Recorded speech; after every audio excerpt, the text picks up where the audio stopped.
Good morning student, civil engineering Jai Hind classes में आप सभी का स्वागत है। आज हम सर्वे के एक टॉपिक प्लेन टेबल सर्वे को यहाँ पर डिस्कस करेंगे कि प्लेन टेबल सर्वे क्या होता है, उसके मेथड जो होता है वो किस तरह से होते हैं और जेईएन पर्सपेक्टिव से हमारे लिए कौन कौन से क्वेश्चन जो होता है वो प्लेन टेबल के लिए इंपॉर्टेंट होंगे। तो फर्स्ट ऑफ ऑल अगर हम देखें प्लेन टेबल सर्वे, तो हमने यहाँ पे लिखा है फील्ड एंड ऑफिस वर्क। ठीक है, field and office work done, मतलब ऐसा सर्वे जिसमें फील्ड और ऑफिस वर्क दोनों साथ में जो होता है वो किए जाए, तो वो आपका क्या कहलाता है, प्लेन टेबल सर्वे जो होगा वो कहलाएगा। फिर उसके बाद instrument use in plane table, instrument जो होंगे वो कौन कौन से इंस्ट्रूमेंट जो होंगे वो प्लेन टेबल सर्वे में यूज किए जाएंगे। तो फर्स्ट हमारे पास होगा plane table board. Plane table board की साइज जो होगी, प्लेन टेबल बोर्ड की जनरली साइज जो होती है वो हमसे पूछ जाती है। तो प्लेन टेबल बोर्ड की साइज जो होगी वो 600 mm बाय 750 mm जो होगी वो होगी। फिर उसके बाद नेक्स्ट आएगा प्लम्बिंग फोर्क। प्लम्बिंग फोर्क की का उपयोग जो होता है वो सेंटरिंग करने के लिए है। जब भी हम कोई प्लेन टेबल सर्वे करते हैं तो वहां पर सेंटरिंग करने के लिए, जैसे फॉर एग्जांपल हम अगर ये माने कि हमारे पास यह जो होता है वो कहता है प्लेन टेबल बोर्ड है, तो प्लेन टेबल बोर्ड के ऊपर जो होता है वो कहता है हमको एग्जैक्ट सेंटर जो होता है वो ग्राउंड पे मार्क करना है। तो ग्राउंड पे सेंटर मार्क करने के लिए हम प्लम्बिंग फोर्क का जो होता है वो उपयोग करते हैं, और ये हमारे पास क्या आ जाएगा, प्लेन टेबल जो होगा वो हो जाएगा, जिसकी साइज हमारे पास 600 mm बाय 750 mm जो होगी वो हो जाएगी। फिर नेक्स्ट आएगा स्प्रिट लेवल। स्प्रिट लेवल जो होगा वो इस तरह से जो होता है वो कहता है बीच में एक बब्बल लगा होगा। अगर ये प्लेन टेबल जो होगा वो क्या बिल्कुल प्लेन, मतलब बिल्कुल सीधा जो होगा वो नहीं होगा, तो ये बब्बल आपका सेंटर में नहीं रहेगा। अगर ये प्लेन टेबल जरा सा भी हमारे प्रॉपर सेंटरिंग जो होती है वो नहीं हुई, तो यहां पर ये बब्बल सेंटर में नहीं होगा, जिससे कि हमें पता पड़ जाएगा कि इसका लेवल जो होता है वो सही नहीं है। तो स्प्रिट लेवल का उपयोग जो होता है वो कहता है प्लेन टेबल बोर्ड जो होता है उसको एग्जैक्ट लेवल करने के लिए जो होता है वो किया जाता है। फिर हमारे पास आएगा ट्रफ कंपास। ट्रफ कंपास का उपयोग जो होता है वो कहता है नॉर्थ डायरेक्शन मार्क करने के लिए किया जाता है। जब भी हम कोई भी सर्वे करते हैं तो किसी भी सर्वे करते समय हमें जो होता है वो कहता है हमेशा नॉर्थ साइड से ही हम सर्वे को जो होता है वो शुरू करेंगे, इसीलिए नॉर्थ मार्क करने के लिए जो होगा वो हमारे पास ट्रफ कंपास का उपयोग किया जाएगा। फिर आएगा एलिडेट। एलिडेट जो होता है वो क्या होता है, लाइन ऑफ साइट, किसी भी साइट को जो होता है वो कहता देखने के लिए एलिडेट का उपयोग जो होता है वो किया जाता है। इसलिए यहाँ पे हमने लिखा है कि used for line of site और साइटिंग, किसी भी ऑब्जेक्ट को अगर हमको देखना है तो वो लाइन ऑफ साइट। एलिडेट जो होता है वो कहता है कुछ इस तरह से जो होता है वो कहता होगा, जिसमें एक तरफ हमारे पास आई वेन होगी और दूसरी तरफ ऑब्जेक्ट वेन होगी, और इस पर जो होता है वो कहता है ग्रेजुएशन जो होता है वो किया हुआ होता है, जिसको कि इसे फ्यूजिशियल एज, फ्यूजिशियल एज जो होता है वह भी कहा जाता है। कई बार हमसे ये भी पूछ लेता है कि फ्यूजिशियल एज जो होता है वो किसको कहा जाता है, तो एलिडेट की जो एज होगी, बेवल्ड एज, जिसपे ग्रेजुएशन जो होगा वो किया होगा, तो वो क्या कहलाएगी, हमारे पास फ्यूजिशियल एज कहलाएगी। तो हमें जो होता है प्लेन टेबल में फील्ड वर्क ऑफिस वर्क दोनों साथ में होंगे।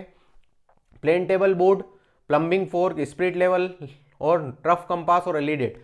अब एलिडेट हमारे पास दो तरह से होता है, एक तो प्लेन एलिडेट होगा और एक टेलीस्कोपिक एलिडेट होगा। प्लेन एलिडेट का उपयोग जो होता है वो कहता है प्लेन एरिया में किया जाता है, जबकि टेलीस्कोपिक एलिडेट का उपयोग जो होगा वो क्या होगा, हिली एरिया में किया जाएगा। तो एलिडेट के भी जो होंगे वो हमारे पास दो टाइप हो जाएंगे, प्लेन एलिडेट, प्लेन एलिडेट हो जाएगा एक तो, और एक हमारे पास हो जाएगा टेलीस्कोपिक एलिडेट, टेलीस्कोपिक एलिडेट हो जाएगा। इसका जनरली यूज जो होगा वो क्या करेंगे हम, हिली एरिया में जो होगा वो जनरली इसका यूज किया जाएगा। ठीक है, आप इतना कॉपी कर लीजिए, फिर हम आगे चलते हैं।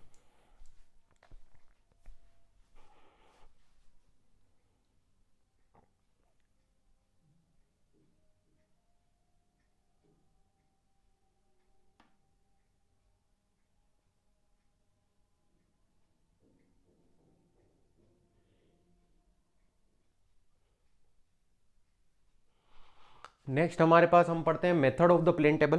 प्लेन टेबल के मेथड जो होता है वो कौन कौन से होते हैं, तो मेथड जनरली 4 मेथड होते हैं। यहाँ पर हम 2 मेथड के बारे में डिस्कस करेंगे। First of all radiation method. Radiation method वह मेथड जहाँ जो कि एक्सेसिबल पॉइंट, जहाँ तक किसी भी पॉइंट तक पहुँचना जो होता है वो संभव हो, तो उन पॉइंट्स के लिए अगर कोई मेथड अप्लाई किया जाता है तो वो हमारे पास रेडिएशन मेथड है।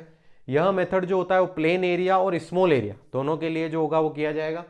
फिर इसमें जो होगा, जब एक ही स्टेशन से आपको मैक्सिमम पॉइंट या मैक्सिमम स्टेशन मार्क करने हो, तो उसके लिए जो होता है वो आपके पास क्या होगा, रेडिएशन मेथड।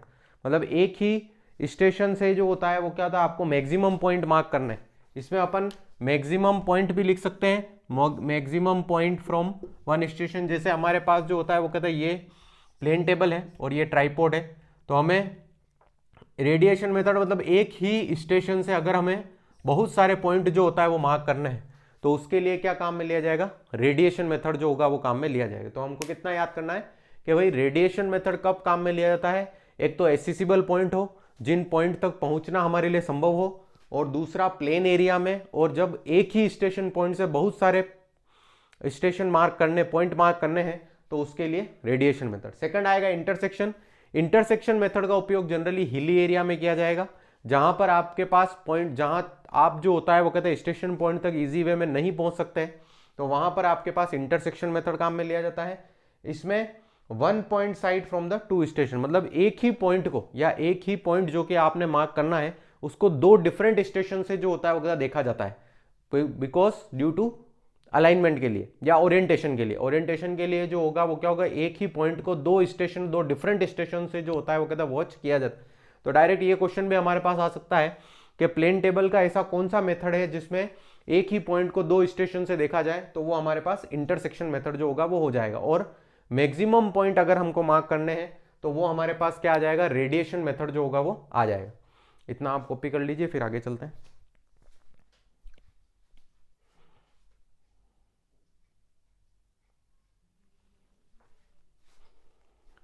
नेक्स्ट हमारे पास प्लेन टेबल के दो मेथड और है, ट्रेवर्सिंग मेथड और रीसेक्शन मेथड। ट्रेवर्सिंग मेथड का उपयोग जो होता है प्लेन टेबल को इस्टेब्लिश करने के लिए किया जाता है, या प्लेन टेबल स्टेशन को जो होता है वो कहते हैं इस्टेब्लिश करना है, तो उसके लिए ट्रेवर्सिंग मेथड का उपयोग किया जाता है। फिर टाउनशिप प्लानिंग, बड़े बड़े टाउनशिप प्लानिंग हो या फिर कोई भी स्टेशन जो बहुत दूर स्थित हो, तो उसके लिए जो होता है वो कहते हैं जो मेथड काम में ले आता है वो हमारे पास ट्रेवर्सिंग मेथड होता है। नेक्स्ट हमारे पास आएगा रीसेक्शन मेथड। रीसेक्शन का उपयोग भी जो होता है वो कहता है स्टेब्लिश, प्लेन टेबल स्टेशन को स्टेब्लिश करने में ही किया जाता है। लेकिन इसमें दो मेथड जो होता है वो तो और होते हैं, 2 पॉइंट प्रॉब्लम और 3 पॉइंट प्रॉब्लम। अगर फील्ड में उपस्थित 2 पॉइंट की हेल्प से जो होता है वो कहते हैं स्टेशन को स्टेब्लिश किया जाए, तो वो हमारे पास 2 पॉइंट प्रॉब्लम है। और 3 पॉइंट की हेल्प से अगर स्टेशन को स्टेब्लिश किया जाता है तो वो 3 पॉइंट प्रॉब्लम होती है। 3 पॉइंट प्रॉब्लम को वापस 3 भागों में जो होता है वो कहता है डिवाइड किया गया है। एक होता है मैकेनिकल मेथड, एक होता है ग्राफिकल मेथड, और एक होता है लेहमान मेथड। लेहमान मेथड को हम ट्रायल एंड एरर मेथड जो होता है वह भी कह सकते हैं। तो जनरली 2 पॉइंट और 3 पॉइंट के क्वेश्चन भी पूछे जाते हैं कि 2 पॉइंट और 3 पॉइंट प्रॉब्लम जो होता है वो कहते हैं किस मेथड से रिलेटेड है, तो आपका रीसेक्शन मेथड से जो होता है वो रिलेटेड होता है। तो इस तरह से हमने प्लेन टेबल के 4 मेथड पढ़े हैं, radiation method, intersection method, traversing method और रीसेक्शन मेथड। ठीक है, इनको जो होता है वो आप कॉपी कर लीजिए, फिर हम आगे चलते हैं।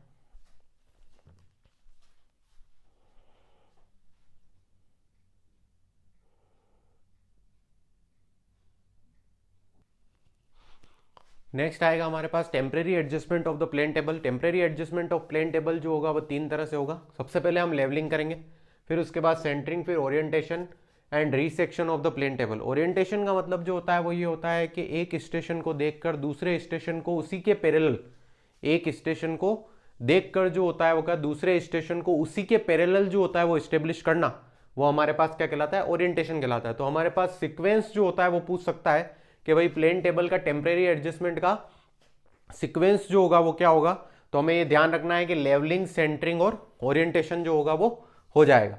फिर उसके बाद हम देखेंगे प्लेन टेबल के एडवांटेज और डिसएडवांटेज जो होता है वो क्या होता है। तो एडवांटेज की सबसे फर्स्ट ऑफ ऑल बात कर लेते हैं।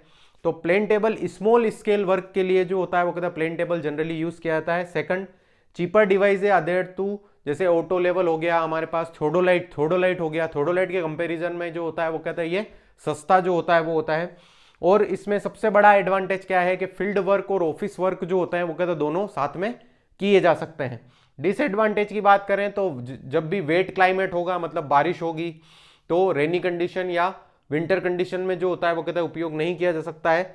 इसके रिजल्ट जो होते हैं वो कहते हैं एक्यूरेट नहीं होते हैं, और ये हैवी इंस्ट्रूमेंट है। हम जो होता है वो कहते हैं इसको टेबल को जब भी अगर कोई रेनी कंडीशन जो होती है वो कहते डेवलप होती है, तो उस टेबल को जो होता है वो कहते एक जगह से दूसरी जगह ले जाना जो होता है वो कहते काफी भारी होता है। तो इस वजह से इसको हम नॉर्मल जो होता है वो यूज नहीं कर सकते, इसलिए ये हैवी इंस्ट्रूमेंट है। तो इस तरह से हमने प्लेन टेबल के जो होता है एडवांटेज, डिसएडवांटेज, उसके मेथड, ठीक है, और उसके इंस्ट्रूमेंट के बारे में डिस्कस किया है। जेईएन पर्सपेक्टिव से जो होता है वो कहता है यह चैप्टर जो होता है वो कहता है काफी इंपॉर्टेंट है।